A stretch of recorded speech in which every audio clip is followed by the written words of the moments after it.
Hello everyone. आज का जो हमारा नेक्स्ट टॉपिक है वो है Wheatstone bridge. Most important topic है, ध्यान से करना है और पूरा टॉपिक देखने के लिए आपको वीडियो के लास्ट तक बने रहे। तो व्हीटस्टोन ब्रिज होता क्या है? सबसे पहले तो इसको डिस्कवर किसने किया था? इसको डिस्कवर करने वाले जो साइंटिस्ट थे उनका नाम था चार्ल्स व्हीटस्टोन। ठीक है, मैं यहाँ पे नाम लिख देती हूँ। यहाँ पे उनका नाम था चार्ल्स व्हीटस्टोन।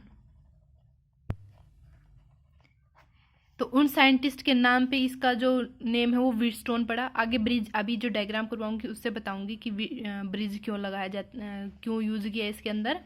तो सबसे पहले तो व्हीटस्टोन ब्रिज होता क्या है? अभी मैंने आपको लास्ट में रेजिस्टेंस के जब न्यूमेरिकल्स करवाए थे उसके अंदर आपको एक फॉर्मूला बार बार रिपीट करवाया था कि P/Q is equal to R/S। ये वाला फॉर्मूला हमने बार बार यूज किया था मोस्टली उसके अंदर। तो आज हम समझेंगे कि ये वाला फॉर्मूला डिस्कवर होता कैसे है। ठीक है, तो सबसे पहले तो क्या है कि चार्ल्स व्हीटस्टोन ने इसको डिस्कवर किया था, इसलिए इसका नाम व्हीटस्टोन पड़ा।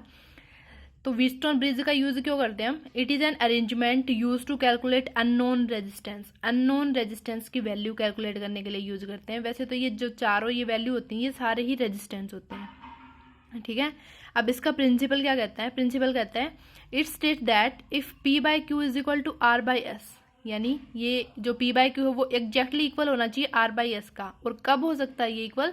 Then no current will flow through galvanometer IG। मतलब जो गैल्वेनोमीटर वाली जो लाइन होती है ना, जिसको अभी डायग्राम के अंदर समझाऊंगी, उसके अंदर अगर कोई भी करंट फ्लो नहीं करता तो ये वाली कंडीशन आती है। तो एक बार समझते हैं इसका डायग्राम बना देती हूँ मैं, कैसे करना है देखो। तो सबसे पहले हम देखते हैं इसका डायग्राम कुछ इस टाइप से होता है कि यहाँ पे एक रेजिस्टेंस इस टाइप से लगा होता है, एक रेजिस्टेंस यहाँ पे, और एक रेजिस्टेंस ये वाला लगा होता है, और एक रेजिस्टेंस ऐसे लगा होता है। और ये जो पूरी सर्किट है ये एक सेल या बैटरी से कनेक्ट होती है इस टाइप से। और यहाँ पे जो बीच में जो रेजिस्टेंस लगा होता है उसको यहाँ पे एक गैल्वेनोमीटर लगा होता है। ठीक है, G से डिनोट कर दिया। तो इस टाइप से कुछ इसकी सर्किट होती है। तो ये A वाला पॉइंट है, B, C एंड D ये पॉइंट है। ये पॉजिटिव टर्मिनल है बैटरी का और ये नेगेटिव टर्मिनल है। ठीक है, यहाँ से करंट इस टाइप से फ्लो करेगा, इसके अंदर I करंट फ्लो कर रहा है। तो सबसे पहले हम क्या करते हैं, इसकी जो करंट है इसकी हम डायरेक्शन शो करते हैं इसके अंदर।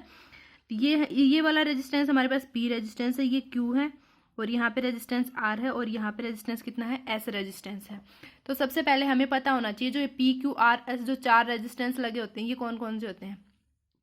तो इसके अंदर जो P और Q रेजिस्टेंस है ये होता है नॉन रेजिस्टेंस, इसकी वैल्यू हमें पता होती है। और जो R जो रेजिस्टेंस होता है एडजस्टेबल रेजिस्टेंस है, और जो S है ये अननोन रेजिस्टेंस है। ठीक है, आगे मीटर ब्रिज वाला जो टॉपिक करेंगे उसके अंदर हम S की वैल्यू भी फाइंड आउट करेंगे। तो एक बार समझ लीजिए, आप लिख भी सकते हो यहाँ पे कि P और Q नॉन रेजिस्टेंस है, R एडजस्टेबल रेजिस्टेंस है, और S क्या है यहाँ पे? अननोन रेजिस्टेंस, और G क्या है यहाँ पे? गैल्वेनोमीटर रेजिस्टेंस बोलेंगे इसको। ठीक है, गैल्वेनोमीटर रेजिस्टेंस। और मोस्टली ये भी क्वेश्चन आता है कि गैल्वेनोमीटर का यूज किस लिए किया जाता है। तो गैल्वेनोमीटर का यूज किस लिए करते हैं हम? करंट की डिफ्लेक्शन देखने के लिए, डिफ्लेक्शन को शो करता है ये। ठीक है, क्लियर इतना? अब यहाँ पे यहाँ से करंट फ्लो करेगा पॉजिटिव से, तो यहाँ पे करंट हमारे पास में I है, लेकिन जब वो इस पॉइंट पे पहुंचता है ना तो करंट दो पार्ट में डिवाइड हो गया। ठीक है, तो यहाँ पे हमने कंसिडर किया कि इस जो ये वाली ब्रांच थी, P वाली जो ब्रांच है, AB ब्रांच है, इसके अंदर I1 करंट गया। तो यहाँ पे इस डायरेक्शन में I1 करंट गया, टोटल I था, तो इस यहाँ इधर कितना बच गया? इतने तो समझदार आप हो ही, बता दोगे ना यहाँ पे कितना आ जाएगा? I माइनस में I1। ठीक है, अगर मान लिया हमने यहाँ पे हमारे पास में 10 है करंट और 6 इधर चला गया तो इधर कितना बचेगा? 4 बचेगा ना। 10 माइनस 6 करेंगे। अब इसके बाद में करंट जब इस पॉइंट पे पहुंचता है तो ये इधर क्या है? गैल्वेनोमीटर रेजिस्टेंस लगा, और गैल्वेनोमीटर जो रेजिस्टेंस इसके अंदर करंट कितना जाएगा? इसका करंट हम शो करते हैं IG से। अगर यहाँ पे I1 है और इधर IG चला गया तो अब इतने समझदार भी हो आप, यहाँ पे बता दोगे कितना आ जाएगा? I1 माइनस में IG, ये वाला करंट चला जाएगा B से C ब्रांच में। ठीक है, अब देखो इधर से भी ये गैल्वेनोमीटर करंट आ रहा है और इधर से ये वाला करंट आ रहा है। ये क्या करेंगे? दोनों ऐड हो गए, इस S के अंदर जाएंगे ना, और इस S के अंदर टोटल कितना करंट जाएगा आपके? ये भी आ रहा है इधर से और इधर से ये आ रहा है, तो टोटल इसके अंदर कितना जाएगा? मैं यहाँ पे लिख रही हूँ I माइनस I1, और प्लस में कितना आ जाएगा? IG। आगे इतना समझ में? अब यहाँ से देखो जो ये वाली जो ब्रांच है आपकी, यहाँ से जो वायर है इसके अंदर कितना करंट जाएगा? इसके अंदर कितना रहेगा आपका करंट, आई ही रहेगा। क्यों रहेगा, देखो इधर से ये वाला करंट आ रहा है और इधर से ये वाला करंट आ रहा है। इस पॉइंट पे क्या करेंगे, दोनों ऐड होंगे ना। देखो मैं यहाँ पे करके दिखा रही हूँ, अगर दोनों ऐड होंगे, ऊपर कितना है I1 माइनस में IG, और इधर से कितना आ रहा है plus I minus I1 plus IG। Add ही करेंगे ना, टोटल करंट इधर से भी आ रहा है और इधर से भी आ रहा है, दोनों को ऐड कर दिया इस पॉइंट पे। तो देखो क्या बचेगा, ये प्लस और ये माइनस, ये माइनस ये प्लस, कितना बच गया आपका I। मतलब इस जो ये वाली वायर है इसके अंदर कितना करंट रहेगा, I करंट फ्लो करेगा। ठीक है, डायरेक्शन समझ में आ गई होगी आपको। मैं एक बार दोबारा फिर से बता देती हूँ। यहाँ पे हमारे पास में I करंट आ रहा था, तो हमने कंसिडर किया कि इधर I1 करंट गया, इधर I1 करंट गया, तो इधर कितना बचेगा, टोटल तो I था, तो इधर कितना बच जाएगा आपके पास में I माइनस में I1। और अब यहाँ से देखते हैं हम, ये जो गैल्वेनोमीटर वाली जो ब्रांच है, ये वाली जो लाइन है, इसके अंदर कितना करंट जा रहा है, IG करंट जा रहा है, और इधर से I1 आ रहा था, तो IG इसके अंदर चला गया, तो इधर कितना बचेगा, I माइनस में IG बचेगा। और अब देखो यहाँ पे इधर से भी करंट आ रहा है और इधर से भी करंट आ रहा है, ये दोनों मिलके इस ब्रांच में जा रहे हैं ना, तो इसके अंदर कितना करंट आएगा, ये और प्लस में ये दोनों मिलके जा रहे हैं, तो ये प्लस कर दिया हमने, और ये वापस ये वाली जो वायर है इसके अंदर कितना करंट आ गया, I करंट आ गया। ठीक है, अगर डायरेक्शन समझ में आ गई तो आपको पूरा टॉपिक क्लियर हो जाएगा। अब हमने KVL पढ़ा था कल, KVL के अंदर क्या पढ़ा था हमने, देखो कैसे करेंगे, मैंने करंट की डायरेक्शन शो करने का तरीका बताया था कल। देखो यहाँ से ये वाली जो ब्रांच है इसमें करंट ऐसे जा रहा है, ऐसे ये वाले लूप यूज़ करते हैं हम, ABDA, ये वाले लूप यूज़ किए हमने, तो करंट इसमें ऐसे जा रहा है और यहाँ से अपोजिट हो रहा है, लेकिन दो ब्रांच में तो ऐसे जा रहा है ना, तो हम इसको कैसे दिखाएंगे, इस टाइप से करंट की डायरेक्शन शो करेंगे। अब इसके अंदर देखो, इधर से तो करंट इधर आ रहा है ये, ठीक है, और इधर से ये इधर जा रहा है करंट, मतलब ये दोनों तो अपोजिट हो गई ना, इनको तो हम यूज़ नहीं कर सकते। अब यहाँ पे देखो, यहाँ से करंट ऐसे आ रहा है और इसके अंदर जा रहा है, तो हम कैसे दिखाएंगे इसकी डायरेक्शन, ऐसे दिखा सकते हैं ना, ये वाली डायरेक्शन हो जाएगी। तो हम यहाँ पे लिखेंगे, सबसे पहले हम यहाँ पे क्या अप्लाई करेंगे, KVL अप्लाई करेंगे। और कौन सी लूप यूज़ कर रहे हैं यहाँ पे, ABDA वाली लूप यूज़ करेंगे। तो यहाँ पे लिखेंगे हम apply KVL in loop ABDA, ये वाली लूप में हम KVL अप्लाई करते हैं। यहाँ से स्टार्ट करते हैं, यहाँ से स्टार्ट करेंगे तो अच्छा टर्मिनल और देख लो करंट कैसे मूव करता है। अब इन टर्मिनल्स पे आप साइन शो कर लो, कैसे शो करोगे, पॉजिटिव टू नेगेटिव मूव करता है, तो ये वाला पॉजिटिव, ये वाला नेगेटिव हो जाएगा। फिर यहाँ से ऐसे आएगा ये, तो ये वाला क्या रहेगा आपके पास में पॉजिटिव, और ये वाला क्या आ जाएगा आपके पास में नेगेटिव। अब यहाँ से देखते हैं हम, अब ये तो अपोजिट हो गया ना, इसके अपोजिट इधर मूव करेगा, तो ये इधर से तो पॉजिटिव है और इधर कितना आ गया नेगेटिव, क्योंकि ये ऐसे जा रहा था। अब यहाँ पे पॉजिटिव है और यहाँ पे नेगेटिव है, ठीक है। अब आगे की डायरेक्शन शो करते हैं इसकी। आगे की डायरेक्शन कैसे शो करेंगे, हमने ऐसे लिया है ये ऐसे, तो ये पॉजिटिव ये नेगेटिव, तो ये कितना आ जाएगा आपके पास में पॉजिटिव, ये नेगेटिव, और ये ऐसे लिया है ना हमने, ये अपोजिट है इसके, तो ये नेगेटिव हो जाएगा और ये कितना आ जाएगा आपके पास में पॉजिटिव। तो मैंने KVL के अंदर क्या बताया था आपको कि डायरेक्शन कैसे देखते हैं। हम यहाँ से चलना स्टार्ट करेंगे तो पहला जो साइन है वो किस चीज़ का है, प्लस का, तो यहाँ पे लिखेंगे प्लस, और रेजिस्टेंस कितना है P, और करंट कितना है इसके अंदर I1। इसके बाद में हम ऐसे गए तो यहाँ पे कितना है प्लस, करंट कितना है IG, और रेजिस्टेंस कितना है गैल्वेनोमीटर रेजिस्टेंस। अब यहाँ से आने के बाद में यहाँ पे देखा हमने, यहाँ पे कौन सा साइन आ गया, नेगेटिव साइन आ गया, तो नेगेटिव, और रेजिस्टेंस कौन सा है यहाँ पे R, और करंट कितना है इस ब्रांच के अंदर I माइनस में I1, और इज इक्वल टू 0। KVL के अंदर पढ़ा था ना हमने। अब ये है इक्वेशन फर्स्ट। अब ऐसे ही हम लिखेंगे अप्लाई KVL इन लूप, कौन सी लूप यूज करेंगे अब हम, अब ये वाली लूप यूज करेंगे ना, यहाँ से देखेंगे हम BDCB, ये वाली लूप यूज कर रहे हैं B, या फिर यहाँ से लिख सकते हैं हम इसको DCBD, ये वाली लूप यूज कर ली हमने, क्योंकि ऐसे मूव कर रहा है ना करंट। अब यहाँ पे देखो, यहाँ से देखते हैं हम, यहाँ से चलना स्टार्ट किया हमने इस पॉइंट से, तो यहाँ पे प्लस है हमारे पास में, तो पहला साइन किस चीज़ का है प्लस, और आगे रेजिस्टेंस कितना है इसका S, और इसके अंदर करंट कितना है I minus I1 plus IG current इसके अंदर है। इसके बाद में जब यहाँ से हम जाते हैं तो यहाँ पे साइन क्या आता है हमारे पास में, पहले नेगेटिव साइन आता है तो नेगेटिव लगा दिया हमने, क्यों, आगे इसके अंदर करंट कितना है I1 माइनस में IG, क्योंकि यहाँ पे रेजिस्टेंस है। और फिर जब ऐसे आते हैं हम इसके अंदर तो यहाँ पे हमारे पास में साइन कौन सा आता है प्लस का साइन, तो plus IG Z is equals to 0, ये इक्वेशन सेकंड है, ठीक है। अब मैंने थोड़ी देर पहले एक बात बताई थी आपको कि पी और क्यू नॉन रेजिस्टेंस है, आर के हमारे पास में एडजस्टेबल रेजिस्टेंस, मतलब हम इसको एडजस्ट कर सकते हैं, और एस क्या हमारे पास में अननोन रेजिस्टेंस है। तो हम यहाँ पे क्या करेंगे कि आर को इस टाइप से एडजस्ट करना है कि जो ये वाली लाइन हो हमारे पास में ये क्या हो जाए, जीरो हो जाए। देखो एक बार इसका प्रिंसिपल देखो, प्रिंसिपल में क्या बताया, P by Q is equal to R by S है। ये कब होता है कि जब करंट, जो गैल्वेनोमीटर जो वायर है, जो गैल्वेनोमीटर जो ये वाली जो लाइन है, इसके अंदर अगर हमारे पास में करंट कितना हो जाए, जीरो हो जाए, तो ये वाली इक्वेशन बनती है। और जब ये इक्वेशन बनती है ना, उस कंडीशन को हम बोलते हैं बैलेंसिंग कंडीशन। हमारा जो सर्किट है वो किस में हो जाती है, बैलेंस हो जाती है। ठीक है। तो हमने ये पढ़ा था कि अगर ये है तो करंट कितना होना चाहिए गैल्वेनोमीटर वायर के अंदर, जीरो होना चाहिए। तो हम ये जीरो करके ये भी तो प्रूफ कर सकते हैं ना। तो हमने ये जीरो ले लिया और ये प्रूफ करते हैं। देखो कैसे करेंगे, हम यहाँ पे लिखेंगे आर इज एडजस्टेबल,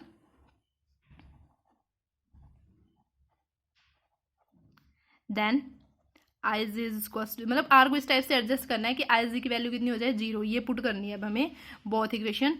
यहाँ पे लिखेंगे put this value in both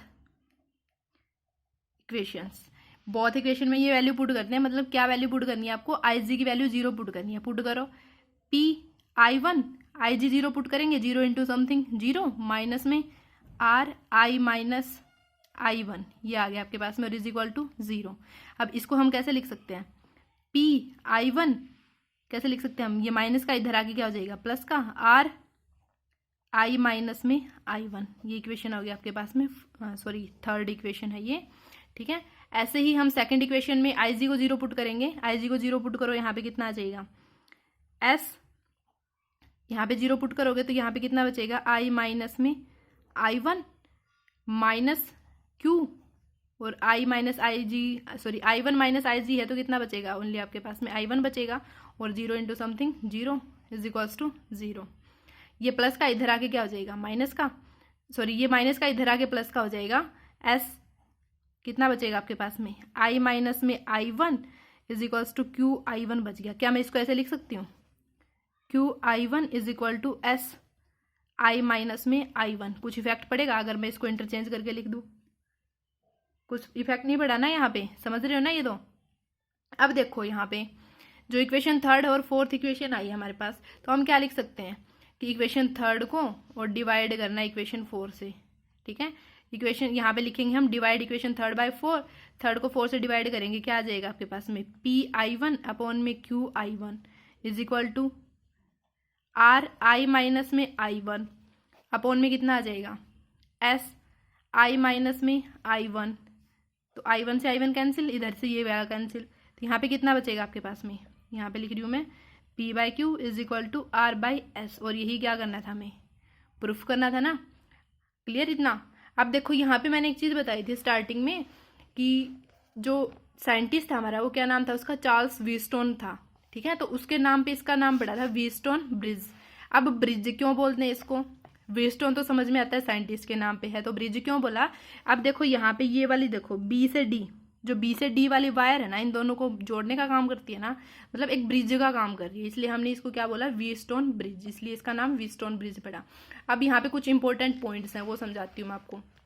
सबसे पहला जो पॉइंट है वो देखो क्या है, सबसे पहला पॉइंट कहता है यहाँ पे I G is equals to zero, means galvanometer is showing null deflection. Null deflection का मतलब है गैल्वेनोमीटर के अंदर कोई डिफ्लेक्शन शो नहीं होती जब करंट गैल्वेनोमीटर वायर के अंदर जीरो होता है। It is because potential at the terminal of galvanometer is same. देखो कैसे कह रहा है, ये दिख रहा है ना अच्छे से। अब यहाँ पे क्या बोला इसने कि गैल्वेनोमीटर वायर जो उसके अंदर अगर करंट जीरो होता है तो वो कोई डिफ्लेक्शन शो नहीं करता। पहले तो ये बात समझो कि हमारे पास में इस टाइप से एक गैल्वेनोमीटर लगा होता है, उसके अंदर ये एक नीडल लगी होती है। ठीक है। और यहाँ पे इसका पॉइंट होता है जीरो। आगे इतना समझ में, अगर करंट की डिफ्लेक्शन शो होती तो ये नीडल इधर या इधर शो करती। अब अगर ये बीच में है, बिल्कुल सेंटर पे है बिल्कुल, तो इसका मतलब क्या है कि इसमें कोई डिफ्लेक्शन शो नहीं हो रही। और ये डिफ्लेक्शन कब शो नहीं होती, जब ये वाली जो वायर है इसके अंदर करंट क्या हो, जीरो हो। ठीक है। क्लियर इतना। और जब ये करंट जीरो है तो इसका मतलब क्या है, बी और जो डी पॉइंट है हमारा, बी और डी पॉइंट पे क्या है, पोटेंशियल सेम रहेगा। पोटेंशियल सेम रहने का मतलब क्या है, अगर पोटेंशियल सेम है तो करंट अपने आप क्या हो जाएगा, उसके अंदर जीरो हो जाएगा भाई। ठीक है। अब यहाँ से देखो करंट जीरो है करंट जीरो, तो मतलब ये कौन सी कंडीशन आ जाती है आपके पास में, बैलेंसिंग कंडीशन है। अब जीरो कैसे होता है, देखो इस ये वाला पॉइंट और ये वाला पॉइंट, इनके ऊपर वी जीरो पुट करो, वी की वैल्यू जीरो पुट करनी है हमने, तो वी डायरेक्टली प्रोपोर्शनल टू क्या होता है आई, वी जीरो, तो आई भी क्या हो जाएगा, जीरो हो जाएगा। आगे इतना समझ में, अगर इसके अंदर जीरो है तो ये बैलेंसिंग कंडीशन में है। सेकंड क्या कह रहे हैं, the above equation is applicable if only if P by Q is equal to R by S, मतलब ये वाली जो इक्वेशन है ना, ये ओनली कब एप्लीकेबल रहेगी, जब पी बाई क्यू की वैल्यू एग्जैक्टली इक्वल हो, किसके इक्वल, आर बाई एस के। मतलब अगर पी हमारा 2 है, इसी के अंदर बता रही हूँ मैं, पी अगर 2 है और क्यू हमारा 4 है, तो ये 3 है और ये 6 है, ठीक है। तो पी बाई क्यू करोगे कितना आ जाएगा, 2/4 इज इक्वल टू 3/6, ये भी कितना आ गया 1/2, और ये भी कितना आ गया 1/2। मतलब ये वाली जो कंडीशन है, इसको इसी को हम बैलेंसिंग, मतलब दोनों साइड की इक्वेशन बराबर होनी चाहिए, तभी ये इक्वेशन एप्लीकेबल रहेगी, ठीक है। अब थर्ड पॉइंट देखो क्या कहता है, मोस्ट इंपॉर्टेंट पॉइंट है, यहाँ से क्वेश्चन पूछ लिया जाता है।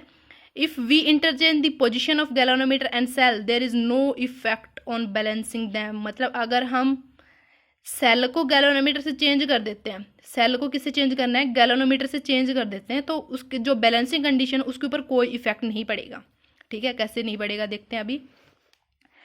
यहाँ पे मैं एक डायग्राम शो कर रही हूँ, यहाँ पे एक रेजिस्टेंस लगा दिया, व्हीटस्टोन ब्रिज ही बना रहे हैं हम यहाँ पे। ये देखो क्या कह रहा है, क्या कह रहा है, ये वाली जो कंडीशन है ये कह रही है कि अगर हम गैल्वेनोमीटर की जगह पे सेल लगा दें और सेल की जगह पे गैल्वेनोमीटर लगा दें, तो सेल यहाँ पे लगाते थे हम, यहाँ पे हमने गैल्वेनोमीटर लगा दिया और यहाँ पे लगा दिया भाई एक सेल, ठीक है। ये वाला पॉइंट क्या था, ए, ये बी और ये सी, और ये वाला पॉइंट था डी पॉइंट था आपके पास में, ठीक है। इतना क्लियर। अब ये कह रहा है अगर हम ये चेंज करते हैं, यहाँ से क्वेश्चन कैसे पूछा जा सकता है कि अगर हम सेल और गैल्वेनोमीटर की पोजीशन चेंज कर दें, इंटरचेंज कर दें, तो क्या उसके बैलेंस पे जो बैलेंसिंग होती है सर्किट उसके ऊपर इफेक्ट पड़ेगा, तो उसके ऊपर कोई इफेक्ट नहीं पड़ता। अभी प्रूफ करते हैं इसको कैसे इफेक्ट नहीं पड़ेगा, कि हमने सपोज कि ये पी वाला पॉइंट, ये क्यू, ये आर और ये एस है।